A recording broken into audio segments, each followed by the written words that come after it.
Hey everybody, coming at you, it's Dumpy Hero, and today, as you can see, we'll be doing Sonic Heroes, a Sonic game near and dear to my heart. Many hours spent playing that game, so many fond memories. Yes. Without further ado, let's get into it. Like with most of the games in the Game Talk series, this was also played at my cousin's house first. Because again, they're the ones that had the PS2 and all like the games that I wanted to get and whatnot. I used to have a PS2 at the time. And whatnot. My parents wouldn't get one for whatever reason, so I didn't have one. What's that? And also, this was my first Sonic game ever playing it. Yeah, I didn't start with Adventure 2 or the Genesis stuff, anything. I started with Sonic Heroes, and I fell in love with the series.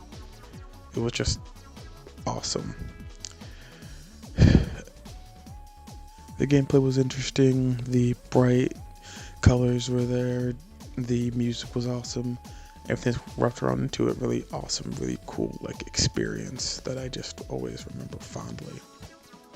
I think what contributed to that fond memory is that it was different from the conventional kind of Sonic game, which was like the adventure style of gameplay, which is good, but I played that afterwards. But it wasn't like the side-scrolling stuff. It was the 3D environment, like the adventure action stages. But you could use Sonic, Knuckles, Tails, and whatnot, all like in the same level. You don't have to pick between which one you wanted to play as. You could play all of them and use all of their abilities. Well, the ones that the game said that you could use. And with that, a gimmick of the Sonic Heroes games was that each character there was a certain kind of type. You had 4 teams to choose from: Team Sonic, Team Dark, Team Chaotix, and Team Rose. And each member of that was a corresponding type. Like Sonic was a speed type, Tails was a flying type, and Knuckles was a power type. What that means is, well, Sonic runs fast, Tails can fly, and Knuckles can break stuff, and each one had their own equivalents on each team. I thought that to be really cool and interesting. It was a gimmick that worked, that was predicated on what came before. I didn't know that at the time, but it did, and I enjoyed it for it. That same reason. Now, in terms of gameplay, the 3 teams were almost identical and how they did things, save for Team Chaotix and Team Rose. Team Sonic and Team Shadow were pretty much the same. You really didn't have to pick between the two of them. Yeah, sure, each one had their own unique moves. That's really only when it came to the power type, but beyond that, it was effectively the same.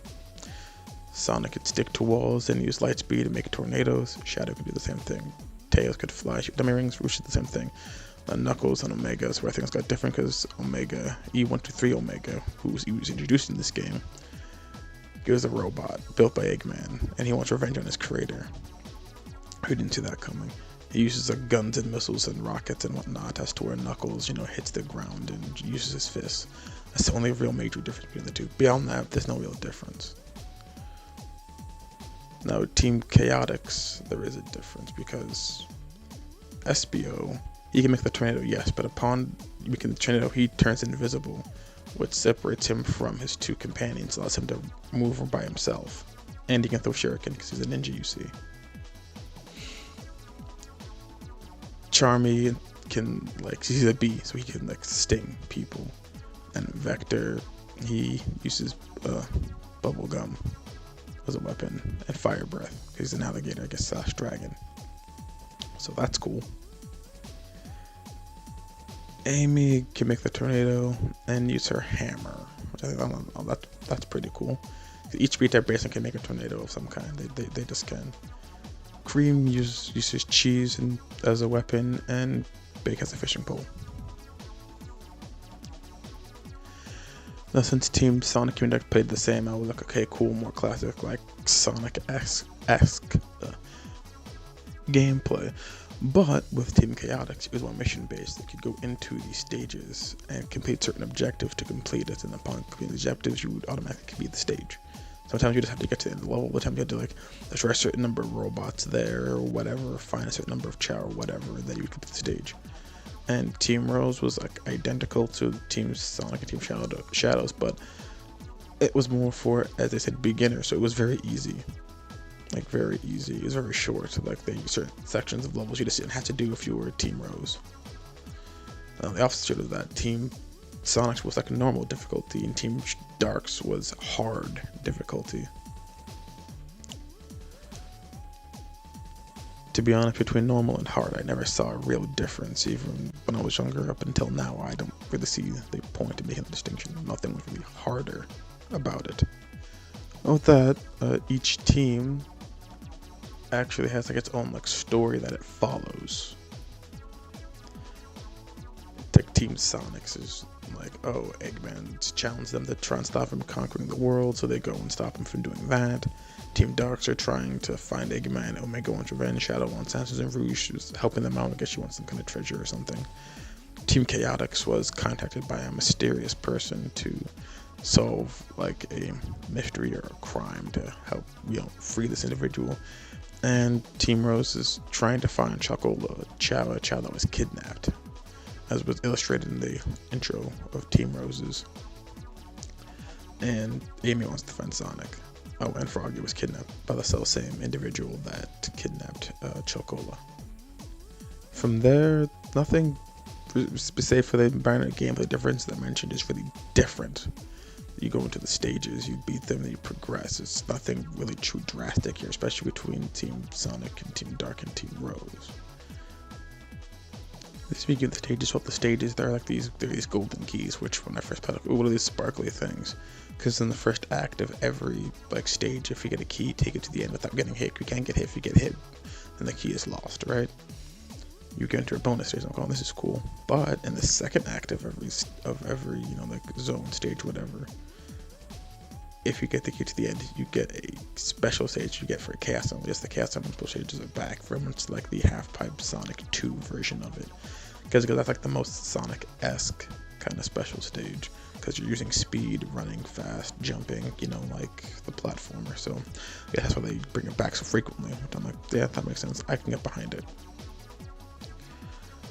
And when I was younger, I tried getting them with Team Dark. Team Dark's my favorite one because Shadow, Rouge, Omega, all of them, they're just really cool to me.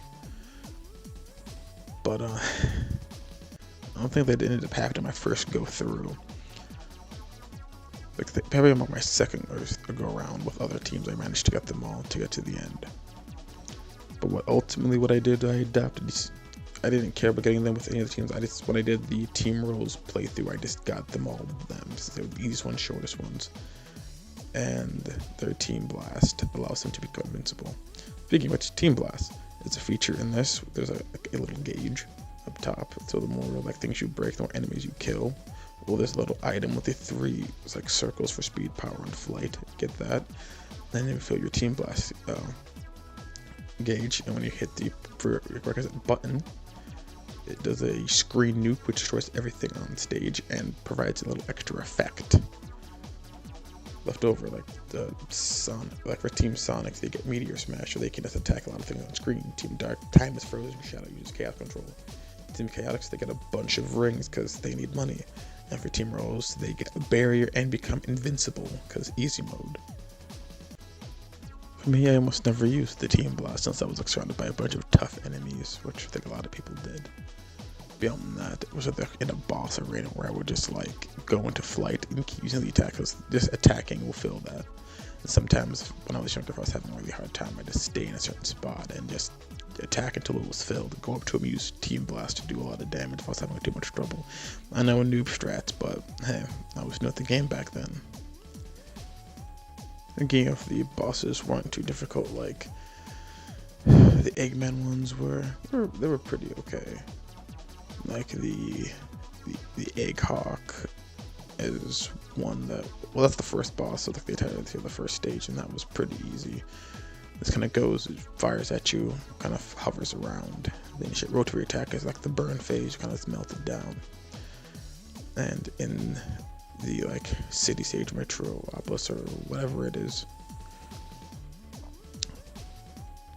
that is where you fight your first team encounter. Two of the teams at certain points will face off. For Team Sonic, it was Team Rose and Team Dark. For Team Dark, it was Team Sonic and Team, if I'm not mistaken, Chaotix. For Team Chaotix and Rose, it was Sonic.